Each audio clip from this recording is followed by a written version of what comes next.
ले लेते हैं, सस्ता ऑप्शन ट्रेड लेंगे मानस जी से, फिर चलेंगे राजेश जी के पास एफएनओ सुपरस्टार के लिए, चार्ट का चमत्कार के लिए सामिल जी के पास, और मिड कैप फंडा के लिए वापस शरद जी के पास आएंगे। तो मानस जी बताइए आपका सस्ता ऑप्शन।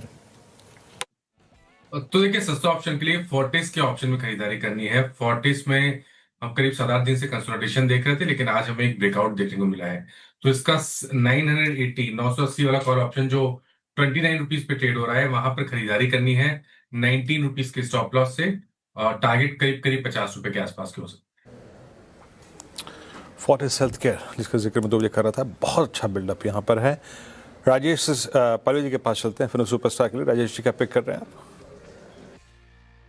आप। तो वीरेन जी, यहाँ पे फार्मा स्पेस से टोरेंट फार्मा पसंद आ रहा है। स्टॉक ने कंफर्टेबली अपने प्रीवियस स्विंग हाई का ब्रेकआउट यहाँ पे ऑलरेडी बनाया हुआ है, और जिस तरीके से सस्टेन बाइंग एक्शन ये स्टॉक में थर्ड कंसेक्यूटिव वीक है जहाँ पे stock higher high low formation बना रहा है।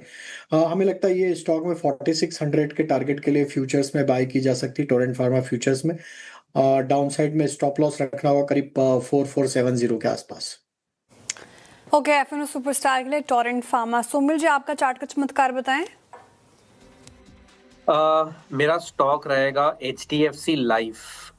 HDFC लाइफ ने लास्ट वीक एक ब्रेकआउट दिया था और एक अच्छा मूव ऊपर की तरफ देखा गया था, breaking out of a ending diagonal pattern, trading about 20 daily moving average. अब यहाँ से जो रिवर्सल ट्रेड मैं एक्सपेक्ट कर रहा हूँ, ऑलरेडी एक डाउन ट्रेंड में है, ये एक अप ट्रेंड में नहीं है, लेकिन मैं ये एक रिवर्सल एक्सपेक्ट कर रहा हूँ इस स्टॉक में।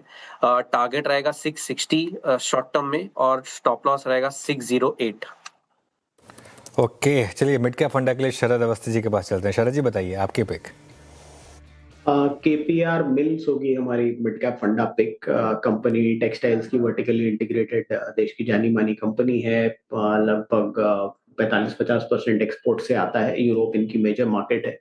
हमारा ये मानना है कि ये जो FTA वगैरह साइन होते जा रहे हैं, इसका इनको फायदा होना चाहिए। Plus recently US trade tariff के रिस्क की वजह से काफी इशू रहा टेक्सटाइल्स के लिए, लेकिन जिस टाइप की स्कीम्स गवर्नमेंट ने भी दी है, प्लस जैसे FTAs गवर्नमेंट ने साइन किए हैं, उसका फायदा KPR को मिलना चाहिए। और चाइना प्लस वन स्ट्रैटेजी जो एक ग्लोबल एक्सेप्टेंस है, उसका भी फायदा इनको मिलना चाहिए। डेट फ्री बैलेंस शीट है। एक 350 करोड़ के आसपास का कैपेक्स भी कर रहे हैं। शुगर एथेनॉल एक छोटा डिवीजन है इनका, वहां भी कैपेक्स कर रहे हैं। प्लस गारमेंट्स में रिन्यूएबल एनर्जी में अपना जो बैकवर्ड इंटीग्रेशन है वो तगड़ा करते जा रहे हैं। तो हमें लगता है पावर से रिलेटेड जो वोलेटिलिटी है वो कम हो जाएगी। शुगर एथेनॉल में हम ऑलरेडी देख रहे हैं कि काफी इंप्रूवमेंट है, तो उसका भी एक फायदा इनको मिलना चाहिए। वहां ये कैपेक्स भी कर रहे हैं। तो हमारा मानना है कि अगले साल कंपनी 12-15% के आसपास टॉप लाइन ग्रोथ और 20% के आसपास बॉटम लाइन ग्रोथ रजिस्टर करेगी। तो 35 रुपए के आसपास की इनकम आनी चाहिए, EPS आनी चाहिए, और 35 के आसपास का मल्टीपल मिलना बहुत मुश्किल नहीं होना चाहिए। तो 1200-1225 के लक्ष्य के हिसाब से KPR मिल मिड कैप फंडा में शरद जी की पिक हो गई। फटाफट से एक रिकैप चार का चौका का। हमने शुरुआत की सस्ता ऑप्शन के साथ, मानस जी की तरफ से आया है फोर्टिस हेल्थ केयर, 980 का कॉल लेना है, 50 का टारगेट है, 19 का स्टॉप लॉस लगाना है।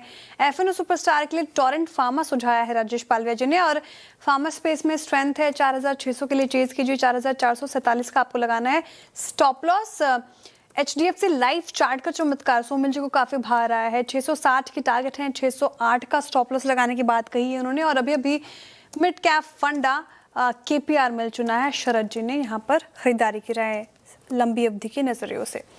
अब आगे